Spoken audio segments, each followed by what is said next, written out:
अभी वक्फ बिल की चर्चा हो रही है। बीजेपी ने कहा हम वक्फ बिल लेके आएंगे। मैं आप लोगों के सामने कहना चाहता हूं, मैं जेपीसी का मेंबर था वक्फ बिल में।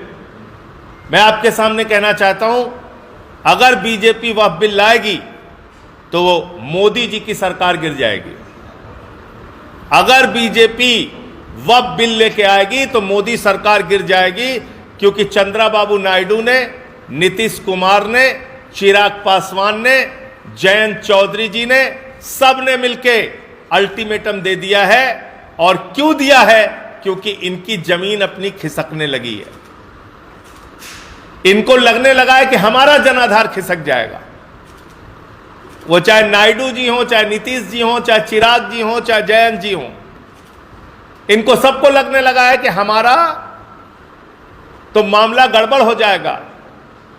इसलिए ये वक्फ बिल अगर मोदी सरकार लेके आई तो मोदी की सरकार गिर जाएगी। उनसे ये सारे लोग समर्थन वापस लेंगे, ये मैं कहना चाहता हूं। और वक्फ बिल के जो प्रावधान हैं उसकी मोटी मोटी बात आपके सामने रखना चाहता हूं। बार बार सच्चर कमेटी का जिक्र होता है। कहा जाता है कि सच्चर कमेटी की रिपोर्ट में लिखा है कि अगर वक्फ की संपत्तियों का सही सदुपयोग हो तो 12,000 करोड़ की आमदनी हो सकती है। तो मैंने कहा इसमें ज्यादा मेहनत करने की जरूरत नहीं। एक नीरव मोदी को पकड़ के लाओ, 20,000 करोड़ वसूलो उससे, 12,000 करोड़ वक्फ को दे दो, 8,000 करोड़ रुपए अपने पास रखो। और आमदनी कैसे हो सकती है?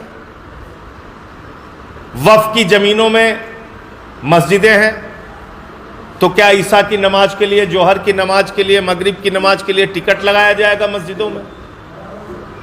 वक्फ की जमीनों में कब्र है, तो कब्र में दफनाने के लिए क्या वहां टिकट लगाया जाएगा? इमाम बाड़े हैं, क्या वहां टिकट लगाए जाएंगे? कैसे आमदनी है, मुझे नहीं समझ में आ रहा है। दूसरी बात, जिस सच्चर कमेटी की रिपोर्ट का आप हवाला दे रहे हैं, उसी सच्चर कमेटी की रिपोर्ट में लिखा हुआ है कि लगभग 356 संपत्तियां इस देश के अंदर ऐसी हैं जहां पे सरकार ने कब्जा कर रखा है और उसको खाली कराई जानी चाहिए। तो हाफ ट्रूथ यानी कि अर्ध सत्य नहीं बोलना चाहिए, सुविधाजनक सत्य नहीं बोलना चाहिए, पूरा सच बोलना चाहिए। मैं जेपीसी में था, मैंने वो रिपोर्ट देखी है। फिर क्या लिखा हुआ है?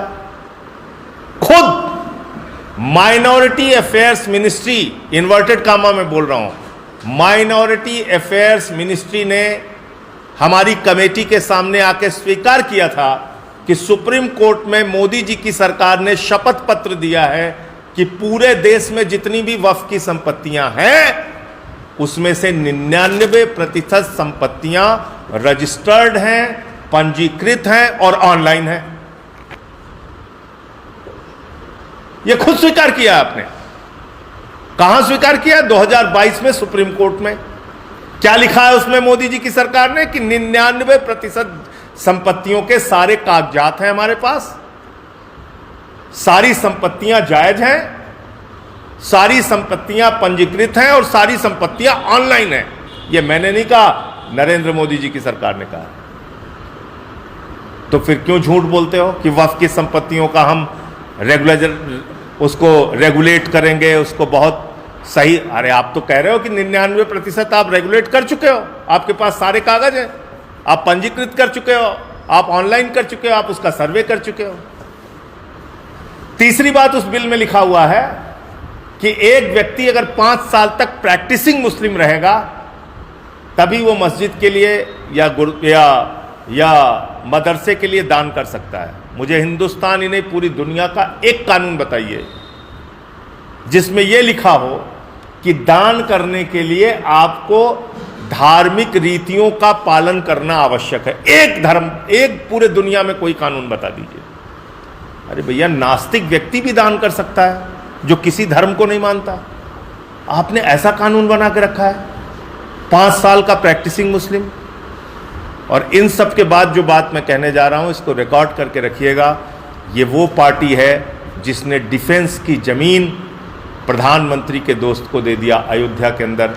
ये वो पार्टी है जिसने राम मंदिर के चंदे में घोटाला किया और 2 करोड़ की जमीन 18.5 करोड़ में 5 मिनट के अंदर खरीदा और घोटाला करने का काम किया। जो प्रभु श्री राम के नाम पर जमीन में घोटाला और भ्रष्टाचार कर सकते हैं, अगर आज वक्फ का बिल पास होगा, कल मंदिरों की जमीनें कब्जाने का बिल पास होगा, फिर गुरुद्वारों की ज़मीनें कब्जाने का बिल पास होगा और चर्चों की ज़मीनें कब्जाने का बिल पास होगा। क्योंकि जाहिर तौर पे धार्मिक स्थलों के आसपास जो धार्मिक स्थलों की ज़मीनें हैं वो महंगी हैं, महत्वपूर्ण स्थानों पर हैं और उस पर मोदी जी के दोस्तों का अच्छा व्यापार चल सकता है। तो अगला मकसद इनका मंदिर, गुरुद्वारा और चर्च की ज़मीनें कब्जा करने का भी है। उसके भी संबंध में बिल लाके और उनकी ज़मीनें कब्जा करने का इनका मकसद है। तो इसलिए इस देश के लोगों को सावधान होना चाहिए कि इस तरह के बिल का कोई भी समर्थन न किया जाए। और ये बिल तो पास करेंगे तो इनकी सरकार गिर जाएगी, ये तो तय है।